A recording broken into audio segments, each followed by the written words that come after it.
सोलापूर ते धुळे महामार्गावर road robbery आणि लूटमारीच्या घटना वाढल्यानं प्रवाशांमध्ये भीतीचं वातावरण आहे। चालू ट्रॅव्हल्सवर चढून धूम स्टाईल चोरीचा प्रकार कॅमेऱ्यात कैद झालाय।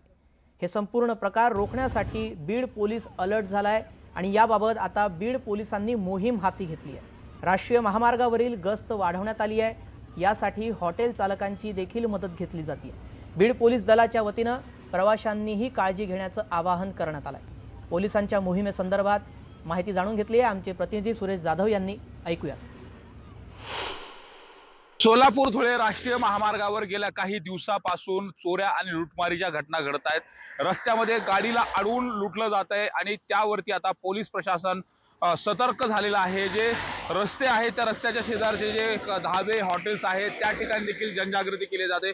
विशेषतः याच राष्ट्रीय महामार्गावरती धाराशिव पासून बीड पर्यंत जवळपास 6 जे ब्लॅक स्पॉट आहेत ज्या ठिकाणी हे चोरटे अनेक वेळा त्यांनी अशा पद्धतीचे प्रकार केलेले आहेत। विशेषतः चालू गाडीमध्ये धूम स्टाईल चोऱ्या देखील केल्या जातात आणि तशा पद्धतीने चोरी करून लूटमारीचे देखील प्रयत्न होतात। विशेषतः वाहतूक असणाऱ्या ज्या प्रवासी वाहतूक करणारे जे ट्रॅव्हल्स आहेत ते ट्रॅव्हल्स त्याचबरोबर इतर जे काही गाड्या आहेत चारचाकी गाड्या आहेत त्यांना देखील लक्ष केलं जाते।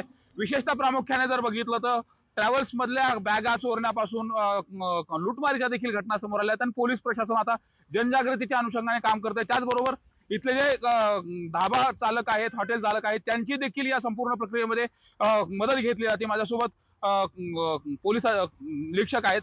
नेमकं काय सांगाल सर, जे प्रकार घडतायत लूटमारीचे प्रकार घडतायत ते वाढलेले आहेत कुठेतरी, त्याला उपाययोजना करण्या अनुषंगाने काय काय करताय? मागील गेल्या 15 ते 25 दिवसापासून हे धुळे सोलापूर जो महामार्ग आहे यावरती रात्रीच्या वेळेस चोरीच्या आणि लुटमारीच्या ज्या घटना घडत आहेत या दृष्टिकोनातून आम्ही बीड पोलीस या जागरूकतेनुसार आम्ही रात्रीच्या वेळेस पेट्रोलिंगमध्ये वाढ केलेली आहे। आमच्या 2 पेट्रोलिंग गाड्या ज्या आहेत या दररोज पेट्रोलिंगसाठी देत आहोत। आम्ही यासाठी एक पथकसुद्धा आम्ही स्थापन केलेलं आहे। या पेट्रोलिंगमध्ये आम्ही जे संशयित आहेत रात्रीच्या वेळेस जे विना नंबर प्लेट असणारे दुचाकी आणि चारचाकी वाहन आहेत या लोकांवर सुद्धा आम्ही पकडून कारवाई यापूर्वी केलेली आहे। चोरीचे जे प्रकार होत आहेत ते रात्रीच्या वेळेस होत आहेत। हे ज्या ठिकाणी टोल नाके असतात, ज्या ठिकाणी गाड्या स्लो होतात किंवा ज्या ठिकाणी फ्रेश होण्यासाठी लोक थांबलेले असतात, अशा वेळेस ते ट्रॅव्हल्स गाडीवरती ज्यावेळेस गाडी स्टार्ट होते आणि सर्व लोक प्रवासी आपापल्या गाडीमध्ये बसतात त्यावेळेस मोटरसायकल स्वार जे आहेत ते रनिंगमध्ये त्या पाठीमागच्या शिडीवरून ट्रॅव्हल्स बसवरती चढून वरती जाऊन त्या बॅगा खाली फेकून देतात। तसेच ज्या ठिकाणी रस्त्यावरती विश्रांतीसाठी कार चालक थांबलेले असतात, प्रवासी थांबलेले असतात, त्यांना सुद्धा रात्रीच्या वेळेस धाक वगैरे दाखवून या चोऱ्या होत आहेत। प्रवास करत असताना निर्जल ठिकाणी किंवा अंधाराच्या ठिकाणी कोणी थांबू नये, त्याचबरोबर आपलं कोणी पाठलाग तर करत नाही ना याची देखील काळजी आणि खबरदारी प्रवाशांना घेणं गरजेचं आहे। सुरेश जाधव, न्यूज 18 लोकमत, बीड।